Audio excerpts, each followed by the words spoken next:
नमस्कार, स्वदेश न्यूज देख रहे हैं आप और मैं हूं आपके साथ वागीशा। और आज हम सीधे आपको ऐसे मेहमान से मिलाएंगे जो आपको हंसने की यानी कि हास्य मंत्र बताएंगे। जी हाँ, स्वस्थ तन के लिए कहा जाता है स्वस्थ मन का होना बहुत जरूरी है। किसी भी विषम परिस्थिति से आप कितना लड़ पाते हैं ये आपकी मनोदशा पर तय करता है। दुनिया भर में कहर मचा रही कोरोना की बीमारी से लड़ने के लिए मजबूत मन बेहद जरूरी है, ऐसा चिकित्सकों का भी मानना है। मन के स्वास्थ्य के लिए सबसे सरल उपाय हास्य है। हास्य विनोद से आप कठिन से कठिन परिस्थिति से लड़ने के लिए अपने आप को तैयार कर लेते हैं। लेकिन देश दुनिया में जो हालात है उसमें मन को खुश कैसे रखा जाए, ये कुंजी हमारे हास्य कलाकारों के पास होती है। यह वही शख्सियत है जो हर हालात में मजबूत हौसला रखते हैं। एक ऐसी शख्सियत से आज हम आपको मिलाएंगे। वैसे किसी परिचय की भी तो मोहताज नहीं है, लेकिन फिर भी आज इस स्थिति में हंसी कितनी जरूरी है, खुशी कितनी जरूरी है, वो मंत्र आपको बताएंगे जाने माने एक्टर हेमंत पांडे जी। हम आपको सीधे उन्हीं से मिलवाते हैं। सर, बहुत बहुत स्वागत है आपका स्वदेश न्यूज पर। धन्यवाद। हेमंत जी, हम इस बीमारी से आज जूझ रहे हैं। दूसरी लहर काफी खतरनाक है, लेकिन आज जब हम आपसे बात कर रहे हैं, जब लोगों से, दर्शकों से आपको मिलवा रहे हैं, तो सबसे ज्यादा ये जरूरी है कि इस विषम परिस्थिति में खुशी कितनी जरूरी है। वो हंसी का मंत्र, वो हास्य मंत्र मैं आपसे जानना चाहूंगी। देखिए, जीवन में खुशहाल रहने के लिए एक ही मंत्र है, वो है हर हाल में खुशी। हर हाल में आप प्रसन्न रहने का स्वभाव जब अपने भीतर ले आते हैं, इस भाव को जब भीतर ले आते हैं, तो आप फिर हर स्थिति का मुकाबला आराम से कर सकते हैं। जी बिल्कुल हेमंत जी, आपने बिल्कुल कहा कि अगर खुश रहेंगे, हमारे मन में खुशी होगी तो हम हर विषम परिस्थिति से लड़ सकते हैं। लेकिन इस स्थिति की बात करें तो कैसे मन को खुश रखा जाए, क्योंकि हम अक्सर देखते हैं लोग चेहरे पर तो हंसी ले आते हैं लेकिन मन कहीं न कहीं दुखी रहता है। ऐसे में आपकी यदि बात करें तो आप अक्सर फिल्मों में देखते आए, हम कॉमेडी काफी करते हैं, लोगों को काफी हंसाते हैं। तो अब इस परिस्थिति में लोगों को कैसे खुश रहना होगा? देखिए, जो महामारी इस वक्त हम पूरा विश्व देख रहा है, ये हम सबके जीवन में पहली बार आया है, ये दोबारा आएगा नहीं। इससे हमने जो सबक सीखना है, एक तो वो बात, और दूसरा कि जैसे पहले किसी की मृत्यु हो जाती थी, कम समय में अकस्मात मृत्यु हो जाती थी तो महीनों महीनों उसका शोक रहता था। लेकिन आज स्थिति ऐसी है कि अच्छा वो भी गया, हाँ, अरे वो भी गया, अच्छा वो भी चला गया। ऐसा मतलब इतना इजी हो गया है सामान्य आदमी के लिए भी कि किसी की मौत हो जाना मतलब एक ऐसा हो रहा है कि मतलब रूटीन जैसा हो गया, और लोगों को इसकी आदत भी हो गई है। लेकिन इसके चलते चलते जो लोग जीवित हैं उनके भीतर एक भय व्याप्त है, एक डर का माहौल है। वो सबसे पहले हमने उसको ठीक करना होगा। उसको ठीक करने के लिए एक ही उपाय है कि आप अपने नियमित जीवन में रहें, संयमित जीवन में रहें। सुबह उठने की शुरुआत आपकी बहुत बेहतरीन हो, जिसमें आप योग करें, प्राणायाम करें, ध्यान करें। और जब आपको ये समझ में आ जाएगा कि ये मेरा स्थूल शरीर, जो मेरी फिजिकल बॉडी ही मेरा शरीर नहीं है, इसके अलावा भी और बॉडीज मेरे भीतर हैं, मैं ईश्वर का अंश हूँ, जब ये बात भीतर से जागृत होगी, जब आप योग में, साधना में थोड़ा और ज्यादा बिलीव करेंगे, थोड़ा और ज्यादा प्रैक्टिस करेंगे, तो आपको वो कॉस्मिक एनर्जी के एहसास होने लगेगा। जैसे ही आपको कॉस्मिक एनर्जी का एहसास होगा आपके भीतर, तो आपके भीतर बड़े बदलाव आएंगे। उन सब बदलावों को लाने के लिए आपको पिछला वाला जो भी आपके मेमोरी में है, आपके दिमाग में है, पिछले को डिलीट करना होगा। तब जाके आप जो है उस लेयर में क्रॉस कर पाएंगे या उस जगह पे आप जा पाएंगे। पिछला क्या हुआ, मतलब हमारे घर में क्या हुआ, परिवार में क्या हुआ, किसने मुझसे क्या कहा, फलानी शादी में उसकी बहू ने मुझे ऐसा कहा, और 20 साल पहले मुझे आज भी याद है उसने मुझसे ऐसा कहा। तो इस जीवन से, मनुष्य योनि में जो लोग रहते हुए भी ऐसा जीवन जी रहे हैं, उनको पहले मनुष्य योनि में आना होगा। बॉडी से, शरीर से या दिमाग से आप शरीर मनुष्य योनि में है, वो नहीं चलेगा। आपको मनुष्य योनि में आना पड़ेगा। उसके लिए आपको इन भावों को खत्म करना पड़ेगा। जब आपके ये भाव खत्म हो जाएंगे, तब आप मनुष्य कहलाने की स्थिति में हो पाएंगे। जी बिल्कुल हेमंत जी, आपने बिल्कुल सही कहा। खुश रहना हमें बहुत जरूरी है। चाहे हमारे चेहरे पर अक्सर खुशी दिखती है लेकिन मन में खुशी नहीं होती है। लेकिन अगर इस स्थिति की बात करें तो लोगों के मन में नेगेटिविटी बहुत ज्यादा आ रही है और हम अक्सर कलाकारों को पर्दे पर देखते हैं कि कलाकार लोगों को तो हंसाते ही हैं, लेकिन पॉजिटिविटी भी बहुत आती है जब एक कलाकार को हम हंसते हुए देखते हैं और हंसाते हुए देखते हैं। ऐसे में पॉजिटिविटी कितनी जरूरी है और कैसे हम पॉजिटिविटी लाएं इस स्थिति में? देखिए, सारा खेल ही पॉजिटिविटी का है। जैसे आजकल जो हो रहा है पूरे देश में और खास तौर से हमारे देश में, वो ये कि फोन पे इतना आदान प्रदान चल रहा है, मोबाइल पे इतना आदान प्रदान चल रहा है इन खबरों का, तो उसकी वजह से भला कुछ होना है कि नहीं होना मालूम नहीं, लेकिन बुरा जरूर हो रहा है। माहौल बहुत खराब हो रहा है। ये संचार क्रांति का जिस पर हमें घमंड है, वो संचार क्रांति की वजह से आज हमारे बहुत सारे युवा साथी, कम उम्र के लोग मृत्यु को प्राप्त हो रहे हैं। वो इस संचार क्रांति का भी उसमें बहुत बड़ा हाथ है। वो ये कि हम इतनी इंफॉर्मेशन दे रहे हैं एक दूसरे को, इतनी इंफॉर्मेशन ले रहे हैं एक दूसरे से कि हम उसी इंफॉर्मेशन को जीवन समझ रहे हैं, जबकि जीवन वही है, वो नहीं है। जीवन तो चल रहा है ऑक्सीजन के लिए, लड़ाई चल रही है ऑक्सीजन की। आप बहुत सारा ध्यान ऑक्सीजन पे करें, अपने प्राणायाम पे करें, एनवायरनमेंट पे करें, तो वो चीज पॉजिटिविटी की ओर आप जाएंगे। वरना मेरा सबसे निवेदन है कि फोन पे इन दिनों कम बात करें आप सभी, हर व्यक्ति जो भी मेरी इस बात को आपके चैनल के माध्यम से सुन रहा है। जी बिल्कुल हेमंत जी, लेकिन एक और हम चीज देख रहे हैं, अभी ये जो दूसरी लहरें काफी खतरनाक है और 1 महीने से करीब इसका प्रकोप जारी है। ऐसे में हम अक्सर देख रहे हैं कि जिन लोगों की मौत हो रही है वो ऑक्सीजन के चलते हो रही है, और ये कहा जाता है कि ऑक्सीजन लेवल खुशी, हास्य, हंसी बढ़ाता है। बिल्कुल बिल्कुल, हास्य तो ऑक्सीजन लेवल बढ़ाता ही है, लेकिन अभी हास्य तक आदमी के जिसके पड़ोस में किसी की मृत्यु हुई है, फलाने में मृत्यु हुई है, रिश्तेदारों की मृत्यु हुई है, तो ऐसे में हास्य अचानक बाहर से तो नहीं आएगा, वो भीतर से ही आएगा। वो भीतर से भी तब आएगा जब खुशी का माहौल आपके भीतर से आप जागृत होना शुरू होगा, आत्मा से आप जब प्रसन्न होने शुरू होंगे। अभी वो समय है नहीं, अभी समय है ऑक्सीजन लेवल बढ़ाने का। ऑक्सीजन बढ़ी रहेगी तो हंसी अपने आप आ जाएगी। ऑक्सीजन लेवल बढ़ाने के लिए मैं फिर कह रहा हूँ कि जब जहाँ जो है 1 मिनट में 50 बार, 60 बार, 100 बार बड़ा बड़ा ब्रीथ, लंबा सांस लीजिए, लंबा छोड़िए, प्राणायाम जिसको जितना आता है वो करिए। और सीखने वाली दुनिया है, मोबाइल से ही सीख रहे हैं, तो आप इतने धर्म गुरु हैं, इतने योग गुरु हैं हमारे देश में, चाहे वो बाबा रामदेव हों, चाहे दूसरे और लोग योग सिखाते हों, चाहे वो श्री श्री हों, अवधूतानंद जी हों, जो जिसको फॉलो करता है उस पर बिलीव के साथ करिए, ये नहीं डाउट के साथ नहीं। हर व्यक्ति को मैं यही कहना चाहता हूँ कि हर आदमी अपने आप को टैलेंटेड समझता है। दुनिया का कोई आदमी अभी तक मुझे ये नहीं मिला जो अपने आप को मूर्ख समझता हो। तो इसलिए आप सबसे मेरा निवेदन है कि अपना ऑक्सीजन लेवल बढ़ाने के लिए कुछ नहीं आता तो लंबा ब्रीथ, ये आप 100 टाइम लगातार करेंगे 1 मिनट में, हर 1-8 घंटे में ऐसा ब्रीथ अपना करते रहिए, कपालभाति करते रहिए, और जितना अच्छा हो सकता है संगीत सुनिए। और ये तो हर मनुष्य के लिए, मनुष्य हो करके भी हम भगवान तो नहीं है, लेकिन ये समय ऐसा है कि हम मनुष्य जाति का में रहते हुए भी भगवान के जैसा काम कर सकते हैं। किसी को प्लाज्मा डोनेट कर सकते हैं, किसी को अपना प्लेटलेट डोनेट कर सकते हैं, ब्लड डोनेट कर सकते हैं। तो ये पुण्य का काम है, जिसके कर्म जिंदगी भर भी किसी के कर्म खराब रहे, उसकी कार्मिक लेयर अगर खराब रही है, संचित कर्म उसके ऐसे जमा हैं, तो वो कर्मों को रिलीज करने का भी एक मौका है। एक तरह से समाज की सेवा करके, अपने राष्ट्र की सेवा करके, अपने राज्य की सेवा करके, वो प्लाज्मा और जीवन दान देने से आप सोचिए, अब किसी भगवान तो नहीं लेकिन किसी को जान दे रहे हैं, जीवन दे रहे हैं, तो ऐसा पुण्य कमाने का भी अवसर है। ये मौका भी हाथ से न जाने दें। जी बिल्कुल हेमंत जी, लेकिन आपने अभी कहा कि दिनचर्या जो है अभी हमें प्राणायाम करना होगा, योग करना होगा, उससे भी कोरोना भाग सकता है। यदि कलाकारों की बात करें तो जब वो लोग नॉर्मल जिंदगी जी रहे होते हैं, जब शूटिंग पर रहते, तब उनकी दिनचर्या थोड़ी सी अलग होती है, वे अपने लिए समय नहीं निकाल पाते। लेकिन अब की बात करें, चूंकि तमाम इंडस्ट्री बंद है, ऐसे में आपकी दिनचर्या की बात करें तो आपकी दिनचर्या कैसे निकलती है?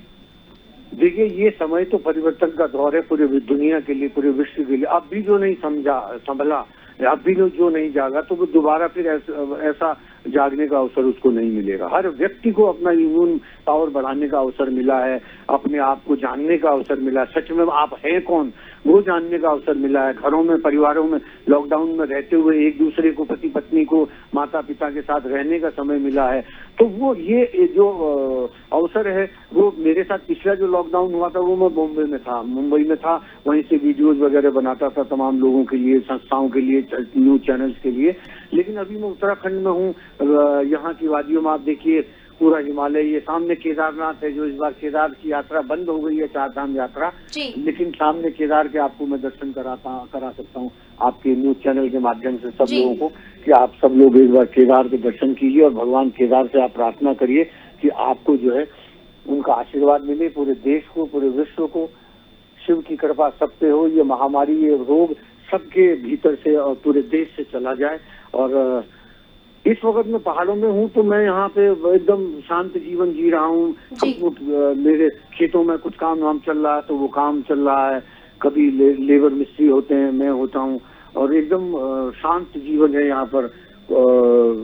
एकदम मतलब ये समझिए कि आपके माध्यम से या न्यूज के माध्यम से या जब बहुत कम ऐसा लगता है तो मैं जुड़ पाता हूँ, वरना मैं इस वक्त सब जगह से कटा हूँ। हेमंत जी, बहुत बहुत धन्यवाद स्वदेश न्यूज से जुड़ने के लिए। आप बिल्कुल आपने समय दिया, लेकिन एक सवाल मन में बना हुआ है, जो विषम परिस्थिति चल रही है ऐसे में हमेशा जो आम जनता है वो अपने कलाकारों को देखना पसंद करती है, क्योंकि शूटिंग काफी समय से बंद है। तो आप लोगों के लिए एक बहुत बड़ी चुनौती है जनता तक पहुंचना।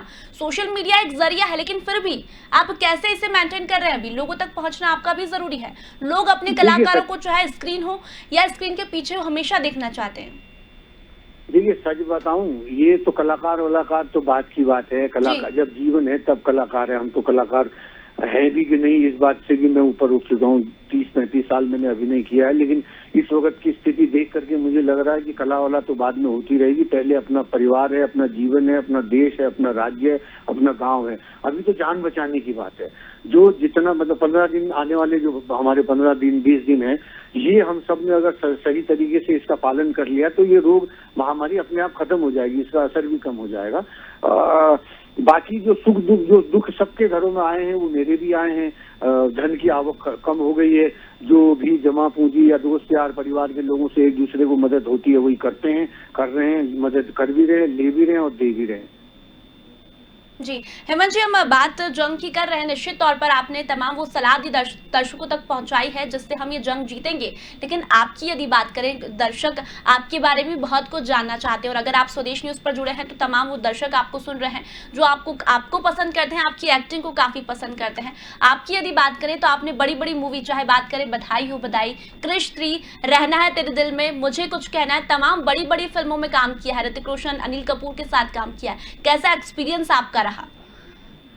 एक्सपीरियंस मजेदार रहा। उस वक्त बड़ी खुशी होती थी कि जिन कलाकारों को हम कभी पर्दे पे देखते थे, आज उनके साथ फिल्में कर रहे हैं, चाहे वो बच्चन साहब हों, चाहे वो अमरीश पुरी जी हों, अनिल कपूर हों, सलमान खान हों, ऋतिक रोशन हों, कोई भी कलाकार। लेकिन अब चूंकि 33 साल हो गए तो उन लोगों के साथ ही रहते हुए हमें भी इतना जीवन हो गया। कोई बड़ा कलाकार है, कोई छोटा कलाकार है, लेकिन भाव कैसा है उससे बड़ा और छोटा होता है। तो हम तो जैसे हालात थे उसमें हमेशा ही आनंद में रहे और अभी भी आनंद में ही हैं। तो वो एक अनुभव था, अनुभव लिया, अच्छे अच्छे कलाकारों के साथ काम करने का अवसर मिला, श्रीदेवी जी के साथ काम करने का अवसर मिला। तो वो सब एक भाव है, धन्यवाद है ईश्वर का उसके लिए, परमात्मा का। लेकिन ये एक यात्रा है, कोई बहुत बड़ी उपलब्धि भी नहीं है। जी बिल्कुल हेमंत जी, हम लगातार कोरोना की महामारी से जूझ रहे हैं, लेकिन युवा वर्ग की यदि बात करें तो ये जो लहर है युवा वर्ग पर काफी इसका प्रभाव देखने को मिल रहा है। तो उन युवाओं तक क्या संदेश पहुंचाना चाहेंगे आप? वही तो बात है ना, युवाओं को हम लोग सोचते हैं हमारे बच्चे पढ़े पढ़े पढ़े पढ़े, और पढ़ने से कुछ नहीं होता। मैं आपको फिर बता रहा हूँ, आप खेलें खेलें खेलें, आप खेलेंगे तो आपकी इम्यून पावर बढ़िया, पढ़ाई काम नहीं आएगी। अभी कोरोना में आपकी सेहत काम आएगी, आपका खेला हुआ काम आएगा, आपका इम्यून पावर काम आएगी। तो युवाओं को घर से बाहर निकलना चाहिए। 4 इंच मोटी किताब पढ़ने से जो ज्ञान मिलता है आपको, उससे ज्यादा ज्ञान 4 किलोमीटर पैदल आप चलेंगे तो वो आपको ज्यादा बढ़िया ज्ञान मिलेगा, क्योंकि वो आपका खुद प्राप्त किया हुआ अनुभव है। तो अपने शरीर को 1-2 घंटा दीजिए, एक्सरसाइज कीजिए, योग, प्राणायाम, रनिंग, जॉगिंग कुछ करिए। कुछ नहीं आता तो खाली म्यूजिक, जो गंदा म्यूजिक आप सुनते हैं उस पर डांस कीजिए, नहीं तो जो अच्छा म्यूजिक सुनते हैं उस पर डांस कीजिए, पसीना बहाइए। जी हेमंत जी, बिल्कुल कुछ ऐसे युवा हैं जो अपना जो करियर है वो इसी फील्ड में जाना चाहते हैं, उन युवाओं को क्या संदेश? क्योंकि हम अक्सर देख रहे हैं हर गली मोहल्ले में एक एक्टर हमें मिलता है, लेकिन अपनी मंजिल तक वो लोग नहीं पहुंचना चाहते हैं, नहीं पहुंच पाते। ऐसे में उनके लिए क्या संदेश देना चाहेंगे आप? क्योंकि आप भी उत्तराखंड से निकलकर मुंबई तक पहुंचे हैं, मुंबई में आपने सफर तय किया और आज दर्शकों के सामने है। देखिए, फिल्म लाइन के बारे में आपको मैं एक बड़ी कड़वी और सच्ची और बड़ी, इससे बड़ी बात कुछ हो नहीं सकती। इस फील्ड में असफल होने की गारंटी है और सफल होने के चांस है। आप कोई बिजनेस खोलते हैं, जमीन खरीदते हैं, जो बिल्डिंग बनाते हैं, हो सकता है उसमें फायदा की गारंटी हो। एक फिल्म लाइन में कोई गारंटी नहीं, असफल होने की तो गारंटी है और सफल होने के चांस है। अब आप जब आप इसको ये बात समझ में आए तो अब आप आइए इस फील्ड में। और ये बात तय है कि ट्रेनिंग के बल पे जब आत्मघाती बम बनाए जा सकते हैं, आतंकवादी बनाए जा सकते हैं, तो ट्रेनिंग के बल पे अच्छे इंसान और अच्छे एक्टर भी बनाए जा सकते हैं। उसके लिए प्रैक्टिस चाहिए, अभ्यास चाहिए, ट्रेनिंग चाहिए। प्रैक्टिस मेक्स मैन परफेक्ट किसी भी आदमी के लिए। तो कोई बच्चा या कलाकार उसके अंदर लगता है कि वो है और उसको ट्रेनिंग नहीं मिली तो ट्रेनिंग लेनी चाहिए, उसने अभ्यास करना चाहिए। वो प्रैक्टिस करते करते हमने कई एक्टरों को देखा है जो बिल्कुल बेकार फिल्मों में आए थे शुरू में एज ए हीरो और 5-10 साल काम करने के बाद वो नेशनल अवार्ड ले रहे हैं और उनके काम में भी पॉलिश हो गया, एकदम तराशा हुआ, उनका अभिनय हो गया। तो प्रैक्टिस करिए, बिल्कुल। हेमंत जी, संदेश तो आपने दर्शकों को दिए हैं, युवाओं को दिए हैं, लेकिन कुछ ऐसा वाकया फिल्म शूटिंग के दौरान जो आपको अभी भी याद है और हमेशा याद रहेगा, जो आप हमारे दर्शकों तक पहुंचाना चाहते हैं? ऐसा कोई वाकया तो होते बहुत सारे होते हैं, लेकिन अभी की स्थिति में वो वाकये आ नहीं रहे। हाँ, एक्टिंग की जब बात चली है तो जैसे मैं क्रिश फिल्म कर रहा था ऋतिक रोशन जी के साथ, राकेश रोशन जी के साथ, उसमें एक मंत्र था, भाज भाज गए डंकिनी भाज भाज क्या को लागू भागो से भाज जाओ पेलू चपाट पेलू। वो मैंने गांव में कभी देवतारी उतारी होती थी तो वहां वो दिमाग में था। उस दिन मैंने वहां रिहर्सल में टेक से पहले मैंने ये किया और वो रोल में मेरे कैरेक्टर के हिसाब से बड़ा फिट था। वो कैरेक्टर ही मेरा पहाड़ का था। तो राकेश जी बोले हाँ हेमंत इसको रखो। तो अगर आप सच में इम्प्रोवाइजेशन चल रही है, आप सच में इन्वॉल्व हैं अपने चरित्र को लेके, अपने रोल को लेके, तो जो भी आप नया इम्प्रोवाइज करते हैं तो वो उसको डायरेक्टर भी पसंद करते हैं। मेरे साथ ऐसा कई बार हुआ है। जी हेमंत जी, आज हमने ये जो प्रोग्राम रखा है, आप दर्शकों से मिले हैं, दर्शकों को काफी संदेश दिए हैं, लेकिन आप ही ने कहा है कि खुश रहना बहुत जरूरी है। ऐसे में आपको लोग सुनना पसंद करते हैं, आपकी एक्टिंग, आपके डायलॉग, तो मैं चाहती हूँ एक ऐसा डायलॉग जिससे तमाम दर्शकों के चेहरे पर खुशी आ जाए। हाँ, आपने तो रुला ही दिया। अब तो यही सुनिए कि एशिया का कोई भी पांडे पांडे नहीं होता, वो पांडे जी होता है। हेमंत जी, बिल्कुल ये डायलॉग लोगों को भी याद है और बिल्कुल आपकी एक्टिंग लोग पसंद करते हैं, लेकिन सिचुएशन अभी ऐसी चल रही है कि सभी का, आपने कहा, खुश रहना बहुत जरूरी है। और अब जब आप स्वदेश न्यूज पर आए हैं तो स्वदेश न्यूज के माध्यम से तमाम युवाओं को, तमाम जनता को आप क्या संदेश देना चाहेंगे, कैसे इस कोरोना से बचा जाए? और हाँ, तीसरी लहर की भी चेतावनी वैज्ञानिकों ने दे दी है, तो ऐसे में क्या संदेश? देखिए, तीसरी आए चौथी आए, आप मेंटली अगर प्रिपेयर हैं तो आपको कुछ नहीं होगा। उसका, इस बीमारी को कोई नहीं रोक पाए, इतनी भयंकर बीमारी है। लेकिन इसका एक ही उपाय है कि आप डिस्टेंस बना के रखो, सोशल डिस्टेंस बनाओ, बाहर मत निकलो, तो ये बीमारी कुछ नहीं कर पाएगी। ये भी बात है। और जो युवा लोग हैं, मैं उनके लिए यही कहना चाहता हूँ, अगर आप युवा हैं, आपको महसूस हो गया कि आप युवा हैं, तो अपने घर के बुजुर्गों की सेवा में आप लग जाइए। इससे बड़ा उपलब्धि कुछ नहीं है जीवन में। आपको जो चाहिए वो अपने आप आपके पीछे पीछे चलाएगा। आपके माता पिता का, अपने बुजुर्गों का, अपने समाज के बड़े लोगों का अगर आपको आशीर्वाद मिल गया तो आपको, आपके पीछे लक्ष्मी भागी भागी आएगी, सफलता आपके पीछे पीछे भागी आएगी।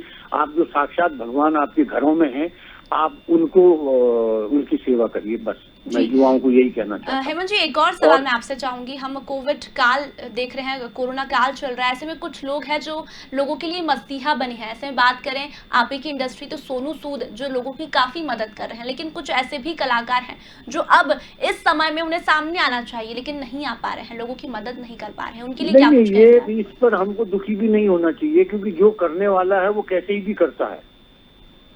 ये व्यक्ति के संस्कारों में होता है, या उसके माता पिता के, उसके पूर्वजों के जैसे संस्कार हैं वैसे उसका वो भाव जागृत होता है कि मुझे अभी समाज के लिए कुछ करना है, अपने देश के लिए कुछ करना है। और बाकी जो नहीं आ रहे तो उसके लिए हमें दुखी भी नहीं होना है, क्योंकि समाज में हर तरह के लोग होते हैं। जी बिल्कुल। समय बहुत कम है, एक आखिरी सवाल, जाते जाते हंसी के माध्यम से, हास्य के माध्यम से, खुशी के माध्यम से तमाम दर्शकों के लिए एक संदेश। खुशी के माध्यम से मैं आपको सच बताऊं, मैं खुश तो हो ही नहीं पा रहा हूँ, खुश क्योंकि माहौल ऐसा है। लेकिन आपको इतना गारंटी जरूर देता हूँ कि ये चीजों का आपने पालन कर दिया तो आप हमेशा खुश रहेंगे। वो ये कि आप सबसे पहले अपने इष्ट देवता का, माता पिता का, सूर्य का, सबका ब्लेसिंग, पेड़ों का, पौधों का, आप उठो, जागो, आप धन्यवाद तो दो जिसने आपको नई सुबह दिखाई है। जिनकी कल रात को ही नमस्ते हो गई थी उनसे पूछो ना, जो अब दुनिया में ही नहीं रहे। आप इस दुनिया में हैं, इस धरती पर हैं, इसका जल पी रहे हैं, इसका सूरज का विटामिन डी ले रहे हैं, भोजन पानी जैसा भी आप अपने घरों में कर रहे हैं, संतुष्टि के भाव के साथ करिए, एक दूसरे की मदद करिए। मानवता का को दिखाने का, प्रदर्शित करने का यही समय है। बाकी सब हालात ठीक हो जाएंगे, सब लोग अपना अपना कर लेंगे, लेकिन अभी मानवता दिखाने के लिए आपके भीतर से जो जो हो सकता है, और इसको दिखाने के चक्कर में आपकी जान भी चली जाए तो ये भी बलिदान से कम नहीं होगा जी। और अपने माता पिता को, अपने पूर्वजों को, अपने बुजुर्गों को, सबके साथ आनंद के साथ, खुशी के साथ रहिए। और जिस घर में बच्चा और बूढ़ा दोनों खुश हैं एक छत के नीचे, तो समझिए उस घर में आनंद ही आनंद है, खुशी ही खुशी है, हंसी ही हंसी है। जी हेमंत जी, एक तस्वीर मैं आपके पीछे देख रही हूँ, आपने कहा कि अभी आप उत्तराखंड में हैं, गांव में हैं, किसानी खेती दिख रही है।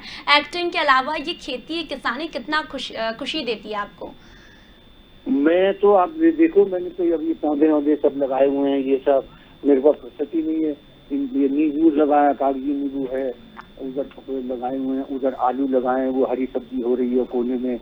तो मुझे मालूम है कि इस धरती का एक मूली भी मैं खाता हूँ तो वो मेरे लिए अमृत जैसा है, क्योंकि पैसे दे के खरीदना एक अलग बात है। मॉल में गए, आपने टॉप की सब्जी मूली दिखा के बोला 1-1 किलो दे दो, लेकिन एक मूली उगाने में या एक बैगन उगाने में या खीरा ककड़ी उगाने में कितना समय लगता है वो जानना हर व्यक्ति के लिए जरूरी है। तब जब आप जाके आप प्रकृति के साथ, नेचर के साथ जुड़ेंगे और तब जाके उसका धन्यवाद कहने के पावर भी आपकी आएगी, आपके अंदर वो सोच भी डेवलप होगी जब आप प्रकृति के बीच में रहेंगे तो। जी हेमंत जी, बहुत बहुत धन्यवाद स्वदेश न्यूज से जुड़ने के लिए, तमाम उन दर्शकों तक संदेश पहुंचाने के लिए जो अभी बहुत जरूरी है। तो हास्य कलाकार, बॉलीवुड के जाने माने एक्टर हेमंत पांडे, जिन्होंने तमाम संदेश दर्शकों के नाम दिए हैं। इंडस्ट्री बंद है, शूटिंग नहीं हो रही है, लेकिन फिर भी जो हास्य कलाकार है वो लोगों तक पहुंचने की कोशिश करते हैं ताकि खुशी मन में बनी रहे। चेहरे पर तो खुशी जरूरी है, लेकिन मन में भी खुशी बेहद जरूरी है। और तमाम वो मंत्र हेमंत पांडे ने आपको बताया जो इस समय बहुत जरूरी है। ऑक्सीजन की कमी के चलते लोगों की मौत हो रही है, लेकिन खुशी एक ऐसा मंत्र है जिससे आप अपने ऑक्सीजन लेवल को भी बढ़ा सकते हैं। तो ऐसे ही शख्सियत से हम आपको मिलाते रहेंगे। आप देखते रहिए स्वदेश न्यूज। नमस्कार।